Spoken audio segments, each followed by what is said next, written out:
ஐயா வணக்கங்க ஐயா. வணக்கம். ஐயா வணக்கம். இன்னைக்கு சிறப்பு காணொலி தான். சிம்மத்தை பத்தி பார்க்க போறோம். சரி. சிம்மத்துக்கு என்னதான் பிரச்சனை அப்படிங்கிற மாதிரி சொன்னோம்னா 1000 பிரச்சனைகள் இருக்கு. அப்படி இருக்கும்போது இவங்களுக்கு என்ன அடுத்த ஸ்டெப் நீ போக முடியல. ஒரு 4 பேர் இது நம்மளை சுத்தி வராங்க. என்னைக்கோ செஞ்ச பஞ்சாயத்துல இன்னைக்கு ரிவீல் ஆயிட்டு இருக்கு அப்படிங்கிற மாதிரி கோச்சார ரீதியா இருக்கக்கூடிய விஷயங்கள் இருக்கு. நம்ம கோச்சார ஒரு ஒதுக்கி வச்சுட்டு உள்ள கொஞ்சம் டெப்தாவை பார்த்துருவோம். சிம்மம் என்ன சொல்ல வருது? 5ஆம் இடம் அப்படின்றது என்ன அப்படின்னா மொத்தத்தில் மகிழ்ச்சி, ஆனந்தம், கலைத்துறை. ஆமாம், கலை. அதே மாதிரி பிரஜைகள். பிரஜைகள் அப்படின்னாலே இப்போ அந்த காலத்தில் பிள்ளை குட்டிங்களா இருக்கா, பிள்ளை குட்டிங்களா எத்தனை அப்படின்னு கேட்குற அளவுக்கு அந்த 5ஆம் இடம் வேலை செஞ்சிடும். அப்போ காலச்சக்கரத்துக்கு அங்கே சூரியனுடைய அமைப்புங்கிறது மிக மிக பிரதானம்.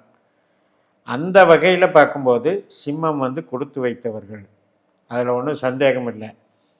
இப்போ நீங்கள் கேட்குற மாதிரி ஏன் நம்ம ஒரு ராசியில் பிறந்து ஏன் கஷ்டப்படுறோம், ஏன் சில பேர் நம்ம ராசியிலே பிறந்தவங்க நல்லா இருக்காங்க, இந்த சிந்தனைகள் எல்லா ராசிக்குமே வரும். அதில் வருவதற்கு காரணம் என்ன அப்படின்னா கொடுப்பினை, நம்மளுடைய கர்மா, பிறவி கர்மா. அதாவது எப்போ நம்மளுடைய ஜனனம் எடுக்கிறதோ, மூச்சுக்காற்று சுவாசம் பண்ணி ஜனனம் எடுக்கிறோமோ அப்போவே 12 பாவ விதிகள் நிர்ணயிக்கப்படுகிறது. அதில் பொருள் சார்ந்த பாவங்கள் இருக்குது, உறவுகள் சார்ந்த, ஆரோக்கியம் சார்ந்த, அருள் சார்ந்த பாவங்கள் இருக்குது, கஷ்ட நஷ்டங்கள், விபத்து போன்ற கொடூரமான பாவங்களும் இருக்குது. இதெல்லாம் கலந்தது தான் வாழ்க்கை. அப்படி இருக்கும்போது சிம்மத்துக்கு ஏன் நடக்கணும் அப்படின்னு கேட்டிங்கன்னா, சிம்மத்துக்கு 4, 8, 12 என்பது மைனஸ். சிம்மத்துக்கு 4 விருச்சிகம், சிம்மத்துக்கு 8 மீனம், சிம்மத்துக்கு 12 கடகம். இந்த ஜலராசிகள் என்று சொல்லக்கூடியதில் இருக்கிற நட்சத்திரங்கள் பார்த்தீங்கன்னா இம்பார்ட்டண்ட்டான நட்சத்திரம் சனி. சூரியனுக்கு ஜென்ம பகை. புதன் நட்பு தான். ஆனால் அந்த புதன் அதிகமாக வேகமாக நகரக்கூடியவர், சனி மெதுவாக நகரக்கூடியவர். அதனால தான் இந்த வெச்சி செய்வாங்கன்னு சொல்லுவாங்க இல்லையா, அது இந்த சிம்மத்துக்கு சனியினால் பொருந்தும். 2.5 வருஷம் அப்படி தான் போயிட்டு இருக்கீங்க. அது மாதிரி அது நம்ம அதை மட்டுமே வச்சுக்கிட்டு இல்லாமல் நம்ம ஜனன ஜாதகத்தில் சனி ஓரளவுக்கு வீரியம் குறைஞ்சிட்டாருன்னா நம்ம யோகவான்கள். அதே நம்ம லக்ன புள்ளியான சுக்கிரனோ கேதுவோ சூரியனோ வலுப்பெற்று விட்டார்கள் என்றாலும் யோகவான்கள். இங்கே தான் விஷயம் மாறுபடுது. இதை புள்ளியை நம்ம கவனிக்கணும். இப்போ நீங்கள் மகத்தில் பிறக்கலாம், பூரத்தில் பிறக்கலாம், உத்தரத்தில் பிறக்கலாம். அப்போ இந்த கேது, சுக்கிரன், சூரியன் இந்த 3 பேர் 1, 5, 9லேயே இருந்தாங்க அப்படின்னா அவங்க வெற்றி பெற்றவர்கள். அருளும் இருக்குது, பொருளும் இருக்குது, ஆனந்தமும் இருக்குது. ஏன்னா பிறக்கும்போதே செல்வாக்கு இருக்குது. 9ன்னா பூர்வீகம். பிறக்கும்போதே அப்பா எல்லாமே ரெடி பண்ணி வச்சா இவருக்கு என்ன கவலை, அது ஒன்று நல்லா இருக்கும். ஆனால் அது கெட்டு போச்சுன்னு வைங்க, 4, 8, 12ல் இந்த 3 கிரகங்கள் மைனஸ் ஆயிடுச்சு அப்படின்னா நமக்கு போராட்ட களமாகவே மாறிடும். பூர்வீகமாக பெருசாக இருக்காது இல்லைங்க, வாழ்க்கையே போராட்ட கழகம். அங்கே ஒரு படிக்க வைக்கிறதுக்கே நம்மளுக்கு யாருமே கொடுக்கல அப்படின்னா எத்தனை பேர் நல்ல திறமை இருந்து முன்னேற முடியாமல் இருப்பவர்களெல்லாம் இந்த லக்ன புள்ளிகள் 8, 12ல் மறையிறது தான் காரணம். அதே மாதிரி இப்போ கெட்ட கிரகம் அப்படின்னு சொல்லக்கூடியது திசையே வராமல் போச்சுன்னு வைங்க. இப்போ இவங்களுக்கெல்லாம் சனி திசையே வரல, புதன் திசையே வரல அப்படின்னா அதுவும் ஒரு வகையில் ப்ளஸ் பாயிண்ட். அதே மாதிரி பிறக்கும்போதே பிறக்கிற நட்சத்திரத்துல இருந்து வரக்கூடிய திசைகள் எல்லாம் 2, 6, 10 தொடர்பு இருக்குன்னு வைங்க, அது பொருளை ஈட்டி கொடுத்துரும். ஆனால் எடுத்த உடனே 2, 6, 10 வந்தாலும் நல்லா இருக்காது. குழந்தை பிறந்த உடனே 1, 3, 5, 9, 11 வேலை செஞ்சா அவங்க பருவ வயது, அதாவது ஏர்ன் பண்ற வரைக்கும் அவங்க படிப்பை நல்லா பூஸ்டப் பண்ணிடும். அதனால பருவத்துல ஒரு காரியம், ஒரு திசைகள் நடக்கிறது அகம் சார்ந்து நல்லா இருக்கணும், அறிவை வளர்க்கணும், அதுக்கப்புறம் பொருள் சார்ந்து திசை சப்போர்ட் பண்ணணும். இத்தனை விஷயம் இதில் இருக்கும் பொழுது நாம் இப்போ மொத்தம் பொதுவாக சிம்ம ராசி யோகம் அவயோகம்னு பேசுறதுல பிரயோஜனம் இல்லை. அதனால் நிச்சயமாக இது எதுக்காக நான் இதை சொல்கிறேன்னா விழிப்புணர்வு வேணும்.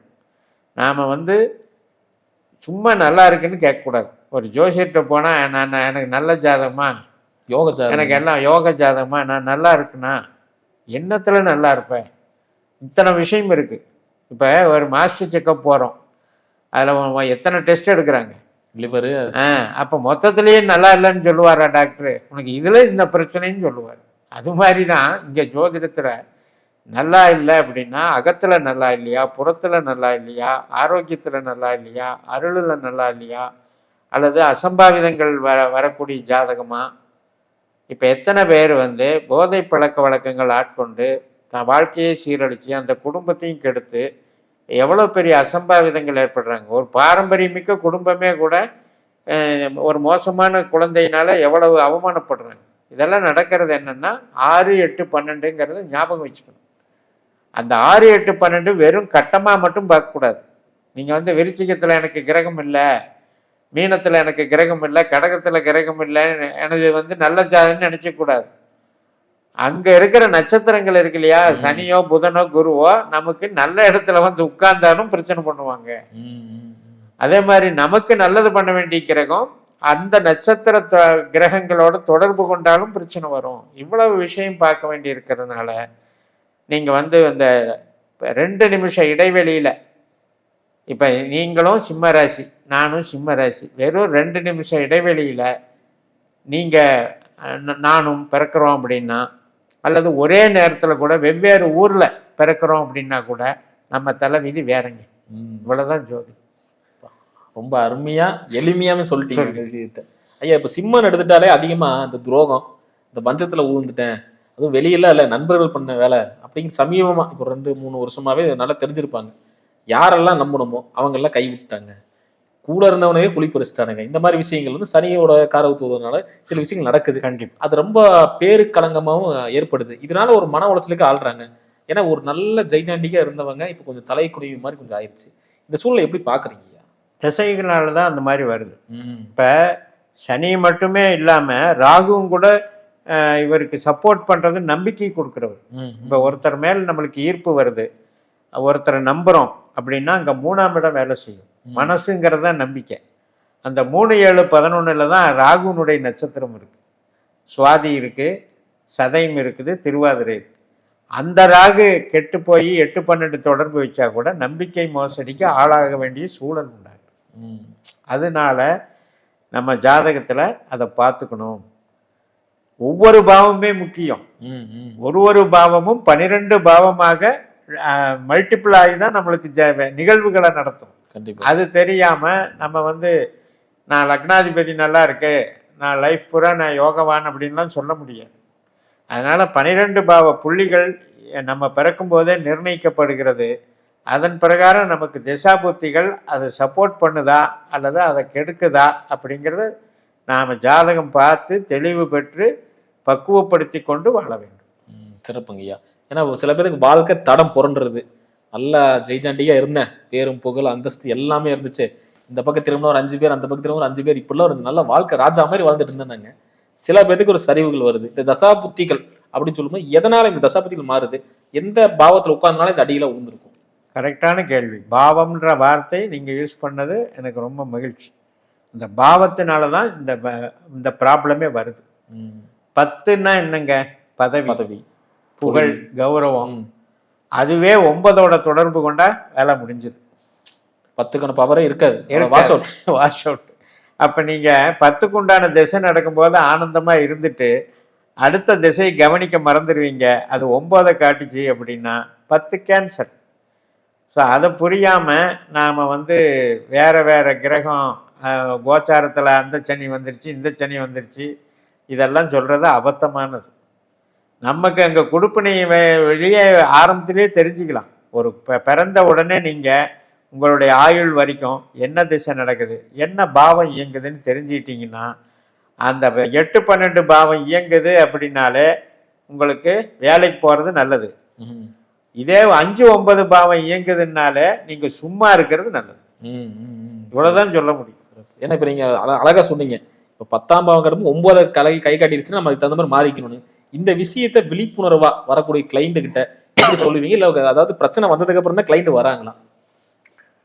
இப்போ விழிப்புணர்வு நல்லா இருக்குங்க. ம். இப்போ வந்து ஈவன் 25 வயசுலேருந்து வேலைக்கு போகிறாங்கன்னா அவங்க நம்ம லைஃப் ஸ்பேனை தெரிஞ்சுக்கணும், ம். அடுத்தடுத்த திசைகள் என்ன அப்படின்னு தெரிஞ்சுக்கணும், நான் வந்து சொந்த தொழில் பண்ணலாமா அப்படின்ற ஆர்வம். ஈவன் அவங்க ஒரு 20 வருஷம் கழிச்சு கூட அவங்களுக்கு மனசில் திட்டம் இருக்கலாம், ம். ம். அப்போ கூட நான் நல்லா இருப்பேனான்னு இப்போ எச்சரிக்கையாக கேட்டுக்கிறாங்க. அந்த மாதிரி பொறுப்புணர்வு வந்திருக்கு. நிறைய பேர் கெட்ட பின்பு வந்தது தான் நடந்திருக்கு. எக்ஸ்பீரியன்ஸில் பார்க்கும்போது தெரியாமல் சும்மா ஜென்ரலாக குரு பயிற்சி நல்லா இருக்குன்னாங்க, தசை நல்லாதுன்னாங்க.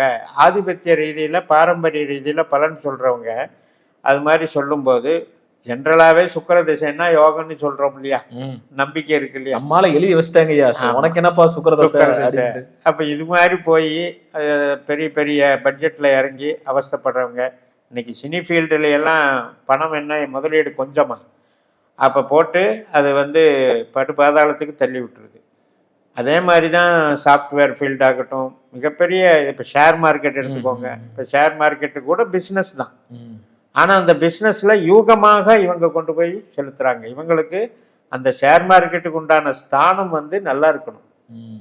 அந்த பாவம் நல்லா இல்லைன்னு இவங்க அதில் போய் முடிவெடுக்கிறாங்க. காரணம் என்னன்னா குறுகிய காலத்தில் சம்பாதிக்கணும், அந்த எண்ணம் தான். இதுக்கு எல்லாமே வந்து 8-12 நிச்சயமாக பார்த்தாங்கன்னா அதில் வந்து உஷாராயிக்குவாங்க. இப்போ அந்த மாதிரி விழிப்புணர்வு வந்து பார்த்துக்கிட்டு இருக்காங்க.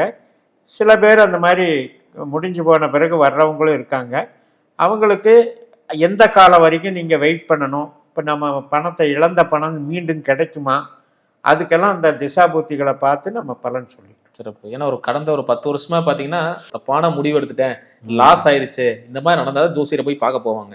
இன்னைக்கு வந்து நானும் பாக்குற அளவுக்கு என்னன்னா ஒரு நல்ல விஷயம், ஒரு அப்பாயின்மெண்ட் இருக்கு. இன்னைக்கு வந்து இங்க என்னோட எம்டி வர சொல்லியிருக்காரு. ஸோ இது பாசிபிளா இருக்குமா, நான் சில விஷயம் சொல்லலான்னு இருக்கேன், இந்த இடத்துல நான் சொல்லலாமா, அந்த அளவுக்கு கேட்கற அளவுக்கு கொஞ்சம் எவால்வ் ஆயிட்டாங்க. அதுவும் மேக்ஸிமம் சொன்னது ஐடியில் இருக்கிற பீப்புள்ஸ்.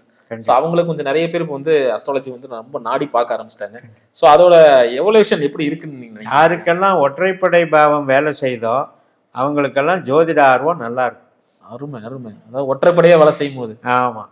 3ஆம் இடம், 5ஆம் இடம், 7ஆம் இடம், 9ஆம் இடம், 11ஆம் இடம், இதெல்லாம் கலைத்துக்கு தொடர்பு. கலை ஜோதிடமும் ஒரு கலை தான், அதுக்கு தொடர்புடையது. ஏன்னா இது இன்னைக்கு டிபேட்டே நடக்குது. நீ ஜோதிடத்தை பத்தி சொல்லணும்னா இல்லப்பா என்னதான் சொல்லு, ஆனா அவங்க வந்து என்னோட பாஸ்ட சொன்னாங்க, என்னோட பாஸ்ட் அவர் யாருன்னே எனக்கு தெரியல, என்ன நான் இப்படிலாம் ஆச்சு, இந்த மாதிரிலாம் தாண்டி வந்தேன், ஃபியூச்சர்னு சொல்றாரு, எனக்கு அந்த மைண்ட் செட் இருக்கு, நான் இதை பண்ணணும்னு நினைக்கிறேன், ஆனா அவருக்கு எப்படி தெரியும்? அந்த அளவுக்கு கொஞ்சம் எவால்வ் ஆகுறாங்க. பட் என்னன்னா சில இடத்துல மிஸ்மேட்ச் ஆகுது. அது என்னன்னா ஜோதிடம் பார்க்குற முறையில ஏதோ மிஸ்டேக் இருக்குன்னு நினைக்கிறீங்களா? கண்டிப்பா. ஏன்னா ஜோதிடம் பார்க்குற முறையில் எடுத்த உடனே என்ன கேட்குறாங்கன்னா, இவங்க ஆசைகளுக்கு நாங்கள் தீனி போடணும்னு எதிர்பார்க்குறாங்க. நமக்கு 1008 கனவுகள் இருக்கு. நான் வந்து தொழிலதிபர் ஆகணும்னு ஒருத்தர் நினைக்கிறாருன்னு வைங்க, அது வந்து நினைக்கிறதுல தப்பு இல்லை, எண்ணங்களே தான் நமக்கு வந்து வலிமை தரும். ஆனால் அந்த தொழில் அதிபர் ஆகிறதுக்கு நம்ம ஜாதகத்தில் யோகம் இருந்தால் நான் வந்து அதை அக்செப்ட் பண்ணிக்கிறேன். அப்படி இல்லைன்னா எனக்கு எந்த விதத்தில் யோகம் கிடைக்கும் என்று என் விதி சொல்லுகிறதுன்னு கேள்வி கேட்கணும். என்கிட்ட வர்றீங்க சார், நான் என்ன செஞ்சால் நான் நல்லா இருப்பேன், எனக்கு என்ன ஃபீல்டு ஏற்றுறது, தொழில் பண்ணலான்னு இருக்கேன், இந்த டிவிஷன்ல பண்ணணும். இப்போ படிக்கிற மாணவன் எடுத்துக்கிட்டிங்கன்னா நான் என்ன ஃபீல்டு போனால் நல்லா இருக்கும் அப்படின்னா பின்வரும் திசைகளை பார்க்கணும். பின்னால் வரக்கூடிய திசைகள் வந்து இவருக்கு உற்பத்தி சார்ந்த துறையில் இரட்டைப்படை பாவங்களை இயக்கினா மெக்கானிக்கல் எடுங்க, சிவில் எடுங்க, கன்ஸ்ட்ரக்ஷன் எடுங்க, இந்த மாதிரி நம்ம ஐடியா கொடுப்போம். அதே 3-9 காமிச்சிட்டு இருக்குது, 5-9 காமிச்சிட்டு இருக்குதுன்னா ஆர்ட்ஸ் எடுங்க, ஐடி லைன் எடுங்க, இப்படி தரம் பிரித்து சொல்ல முடியும். இப்போ 6ஆம் இடம் காட்டிட்டு இருக்குன்னா மருத்துவம், இப்படி நாம் வரிசைப்படுத்த முடியும். இது படிப்புக்கு. அதே மாதிரி தான் தொழிலுக்கு பார்த்தீங்கன்னா, நான் வேலை செஞ்சேன், நான் விருப்பம் இல்லை, நான் தொழில் செய்யணும் அப்படின்னா என்ன ஃபீல்டு அப்படின்னா முதல்ல உங்களுக்கு தனப்பிராப்தி இருக்கான்னு பார்க்கணும். 2ஆம் இடம் தானே தனப்பிராப்தி. கண்டிப்பா. அந்த 2ஆம் இடம் வந்து உங்களுக்கு 8-12 தொடர்பு இருந்தா வாழ்நாள் முழுக்க நீங்க கேஷ் புழங்கிறதுக்கே லாய்க்கு இல்லைன்னு அர்த்தம். பேச்சும் சுத்தம் இருக்காது. 2ஆம் இடம் வாக்குன்னு சொல்றோம் இல்லையா, தனம் வாக்கு. அப்ப இந்த ரெண்டுமே வந்து அவுட் ஆகும்போது நீங்க எப்படி நீங்க பணத்தை போட்டு பணம் பண்ண முடியும்? எடுத்த உடனே சொல்லிடலாம் இந்த ஜாதகம் பணம் போட்டு பணம் பண்ண முடியாது. சரி, அடுத்தது 2, 6, 10 அப்படின்னா ஜாப் ஒர்க் மாதிரி பண்ணுங்க, சர்வீஸ் மாதிரி பண்ணுங்க. ஒரு ஒர்க் ஷாப் வைக்கிறீங்க, ஒரு ஆர்டர் வாங்குங்க பெரிய ஸ்தாபனங்கள் கிட்ட, அதை வந்து ஜாப் ஒர்க் மாதிரி பண்ணி கொடுத்து நீங்க அதுக்கு உண்டான சார்ஜஸ் வாங்கிக்கோங்க. அதாவது நீங்க சொல்றது உற்பத்தி பண்ணக்கூடாது, மேனுஃபேக்சர் தான் இதுவும், ஆனா வந்து கூலி வாங்கணும். Okay, job work. Job work. இப்ப இதே மேனுஃபேக்சர் பண்றவங்களுக்கு 6 வராது, 4-10 வேலை செய்யும், 2-4-10 வேலை செய்யும். அவங்களுக்கு பெரிய ஸ்தாபனங்கள் பிரிக்கலாம். 10-12 இதெல்லாம் வந்து நிறைய கிளைகள். 12 கிளைகள். ஆமா, 10க்கு மல்டிப்ளை 12. 10 வந்து 12 வந்து இன்வெஸ்ட்மெண்ட்னு எடுக்கணும், நீங்க வந்து விரயம்னு எடுக்கக்கூடாது. 10-12 ஒருத்தர் காட்டுதுன்னா எப்படி? 10-12னா மேல வந்து அடுத்தடுத்த தொழிலுக்கு விருத்தி பண்ணிட்டே இருப்பாருன்னு அர்த்தம். இப்ப ஒரு சில கம்பெனிகள் நிறைய ஃபீல்டுல இறங்குறாங்கல்ல, ரிலையன்ஸ் ஆகட்டும், பெட்ரோல் ஃபீல்டுல இருந்து, ஐடி ஃபீல்டுல இருந்து, இல்லாத ஃபீல்டே இல்லை. அப்ப அதை ஒவ்வொரு ஃபீல்டு லாஸ் ஆகுதுன்னா அந்த ஜாதகத்துல வந்து அவங்களுக்கு அது ஒத்துவல்லன்னு அர்த்தம். அப்ப அந்த ஃபீல்டுக்கு தகுந்த மாதிரி பார்க்கணும். இது அடிப்படை யோகம். இப்ப நடக்கிற திசை அதை சப்போர்ட் பண்ணுதான்னு பார்க்கணும். இப்போ உங்களுக்கு கொடுப்பினை இருக்கும், உங்க ஜாதகத்துல 4-10 நல்லா இருக்கு, சரி நீங்க வந்து தொழிலதிபர் ஆவீங்கன்னு ஜென்ரலா சொல்லிடுவோம். எல்லா திசையும் 4-10 இயங்குனாதான் அதை ஆக முடியும். கண்டிப்பா.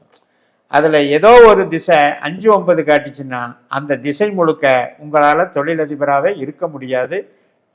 ஏற்படுத்தின தொழிலெல்லாம் லாக் அவுட் ஆகும். 5-9 ஒரு விரக்தி மனப்பாடம் வந்துருங்களா? இல்ல ஞானி சும்மா இருக்கிறது, அதான் ஞானி. அதுதான் ஞானி. சும்மா இருக்கிறவங்க தான் ஞானிகள். இப்ப வெறும் 5-9 வேலை செஞ்சா உங்களுக்கு ஞானம் இருக்குங்க. இப்ப நிறைய பாருங்க, பேக்ரவுண்ட்ல ஐடியா கொடுத்துட்டு இருப்பாங்க. இப்போ ஒரு திரைப்படம் தயாரிக்கிறாங்கன்னா அதுல வந்து ஆலோசனை குழுன்னு ஒண்ணு போட்டுக்குவாங்க, ஸ்டேஜிங் பண்றது. ஓகே, பின்னால இருந்து ஐடியா மட்டும் கொடுப்பாங்க. நல்ல மாஸ்டர் மைண்ட். அந்த ஐடியா எல்லாம் இங்க எஃபெக்ட் ஆகி காசு பார்த்துருவாரு இவரு, ஆனா அவர் ஐடியா மட்டும் கொடுத்துட்டு டீ சாப்பிட்டு போயிடுவார். கௌரவ ஆலோசகர்கள்னு போடுறோம்ல, ஆமா ஆமா, அதுதான் 5-9.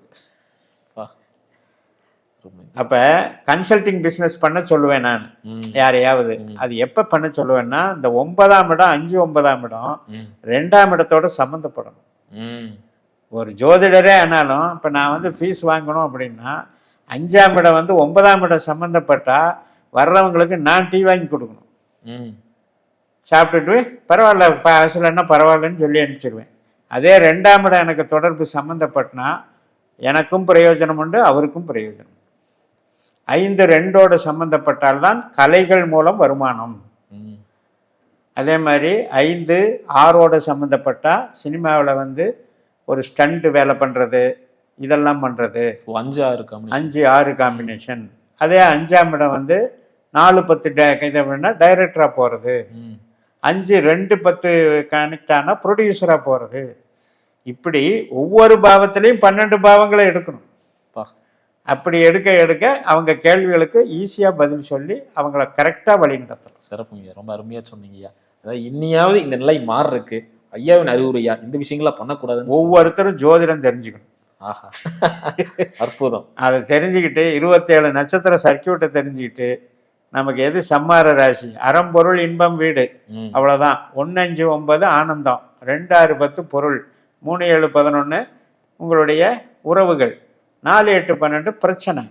இந்த 4ல் எது நமக்கு நடக்குது அப்படின்னு சிம்பிளா புரிஞ்சுக்கலாம். ஜோதிடம் அதுக்கு தகுந்த மாதிரி மோல்டாகி போய்க்கலாம். கண்டிப்பா அதை தெரிஞ்சுக்கிட்டா பக்குவப்படுத்திட்டு தாராளமா வாழ்க்கையை நடத்தலாம். அருமை, அருமையா சொன்னீங்க. ரொம்ப நன்றிங்கய்யா. நன்றி.